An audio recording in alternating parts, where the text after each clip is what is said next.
And नमस्ते। विंगस्टम की इस उड़ान में आपका स्वागत है। आज का ये वीडियो उन लोगों के लिए है जो एयर होस्टेस, फ्लाइट अटेंडेंट या कैबिन क्रू बनना चाहते हैं। यहाँ मैं इस नौकरी से जुड़े मिथकों यानी आम गलत धारणाओं या जनरल मिसकंसेप्शंस के बारे में बात करना चाहूँगा। कृपया ध्यान दें कि मैं आपको यहाँ जो कुछ भी बताने जा रहा हूँ वह इस विमानन उद्योग या एविएशन इंडस्ट्री में लगभग 15 वर्षों के मेरे व्यक्तिगत अनुभव पर आधारित है। हालांकि ये अनुभव इतना अधिक नहीं है कि मैं इस करियर के बारे में सब जानता हूँ, लेकिन इतना ज़रूर है कि मुझे अपने चैनल के लिए लोकप्रियता हासिल करने के लिए आपको गलत बातें बताने की ज़रूरत नहीं है। मैं जिन चीज़ों के बारे में बात करने जा रहा हूं, उनमें से कुछ आपको पूरी तरह से चौंकाने वाली हो सकती हैं। इसलिए यदि आप कैबिन क्रू बनने के बारे में गंभीर हैं, तो कृपया इस वीडियो को अंत तक ज़रूर देखें और स्वयं इसका आकलन करें कि मैं सही हूं या गलत।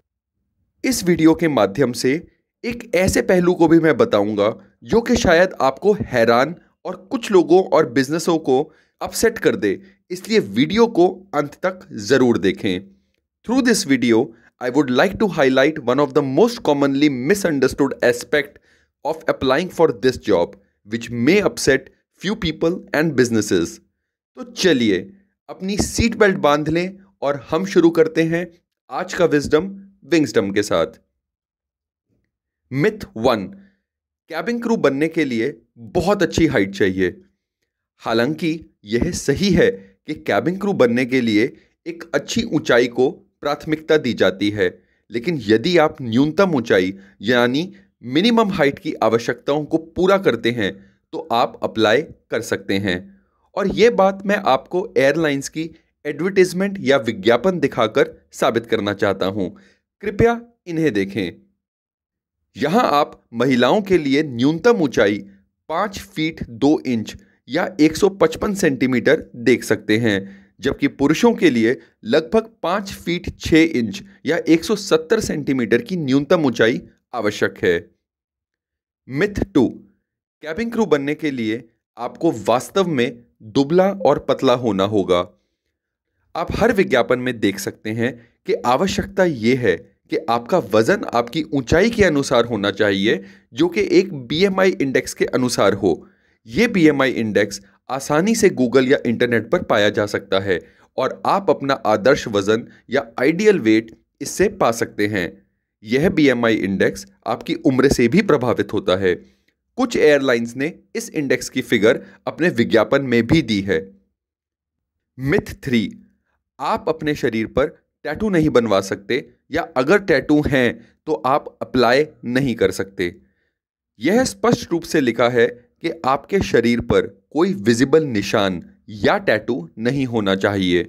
विजिबल होने का अर्थ है कि जब आप अपनी यूनिफॉर्म पहने तो वे दिखाई नहीं देने चाहिए। यहाँ पर निशान का मतलब किसी जन्म के निशान यानी बर्थ मार्क, मुहासों के निशान यानी एक्ने मार्क या किसी चोट के निशान से है।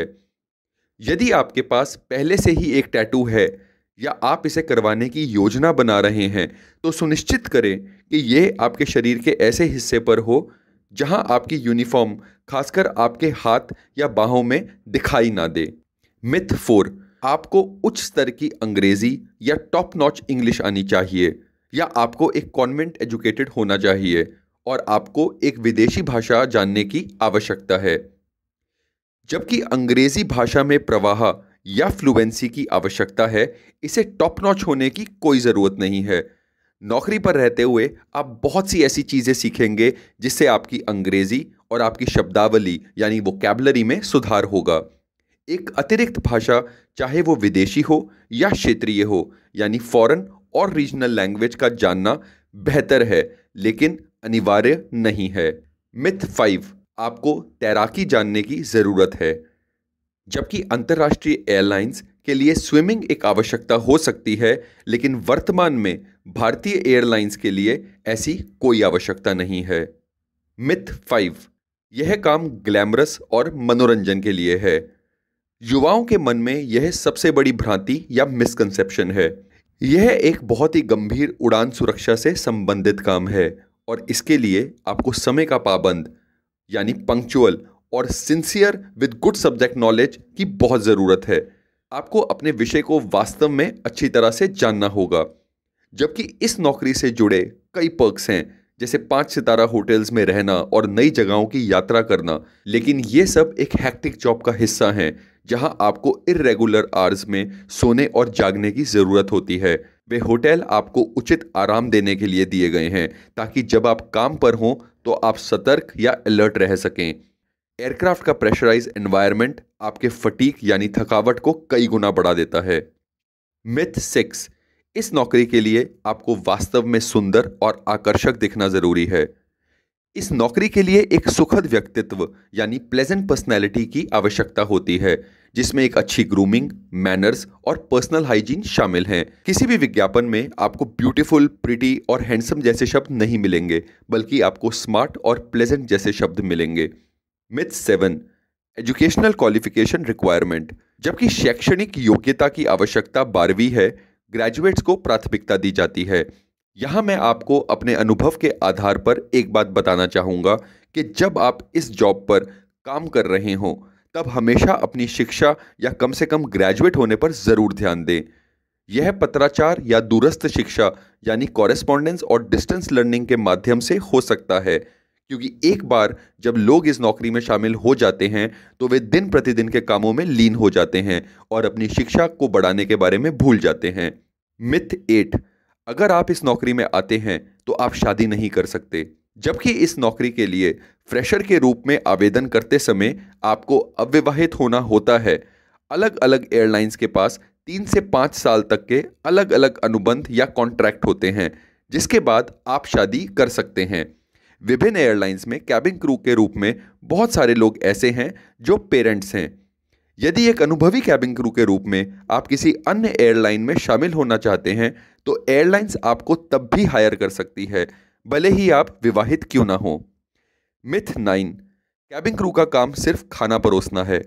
यह सबसे बड़ी गलतफहमियों में से एक है और बहुत से कैबिन क्रू आवेदक अपने इंटरव्यू में भी यह गलती करते हैं। भोजन और पेय सेवा ना होने पर भी विमान आवश्यक संख्या में कैबिन क्रू यानी required number of cabin crew के बिना उड़ान नहीं भर सकता। कैबिन क्रू का मुख्य काम कैबिन में एयरक्राफ्ट और उसके यात्रियों की सुरक्षा है, जिसके लिए उन्हें प्रशिक्षित किया जाता है और एक विमान में उनकी उतनी ही ज़रूरत है जितनी एक पायलट की है। मिथ 10, और ये वही मिथ है जिसके बारे में मैंने आपको बताया था कि जो कुछ भी मैं यहाँ कहने जा रहा हूँ वे बहुत से लोगों और व्यवसायों को शायद अच्छा ना लगे। कैबिन क्रू बनने के लिए आपको एक एयर होस्टेस एकेडमी या कैबिन क्रू स्कूल में शामिल होने की आवश्यकता नहीं है। जैसा कि आपने देखा होगा कि कहीं भी एयरलाइंस विज्ञापन या एडवर्टाइजमेंट में ये नहीं लिखा है कि आपको किसी भी विमानन अकादमी यानी एविएशन एकेडमी से डिप्लोमा या कोई कोर्स करने की आवश्यकता है। जबकि ऐसी एकेडमीज निश्चित रूप से आपको इंटरव्यू में शामिल होने और आपकी एविएशन नॉलेज को बढ़ाने के लिए बेहतर तरीके से तैयार कर सकती हैं, मगर वास्तविक प्रशिक्षण या एक रियलिस्टिक प्रैक्टिकल ट्रेनिंग आपको एक एयरलाइंस द्वारा प्रदान की जाती है जो आपके जॉब पर काम आएगी। इस तरह की एविएशन नॉलेज आप इस विंगसडम चैनल पर या अन्य माध्यमों जैसे यूट्यूब, इंटरनेट, लोगों से बात करने और रीडिंग से भी प्राप्त कर सकते हैं। आपको वास्तव में महंगे कोर्स करने के लिए इतना पैसा खर्च करने की आवश्यकता नहीं है। और भी बहुत सी ऐसी भ्रांतियां हैं, लेकिन उन्हें एक ही वीडियो में दूर करना मुश्किल है। कृपया मुझे कमेंट सेक्शन में बताएं यदि आपके पास कोई प्रश्न है। और मेरा सुझाव है कि आप अपनी एविएशन नॉलेज को अपडेट करने के लिए इस चैनल पर अन्य वीडियो ज़रूर देखें। अगर आपको वीडियो पसंद आया हो तो प्लीज़ लाइक, शेयर और इस चैनल को सब्सक्राइब करें और बेल आइकन को दबाएं। विंगसडम के साथ अपनी विजडम को नई ऊंचाइयों पर पहुंचाएं। धन्यवाद। जय हिंद।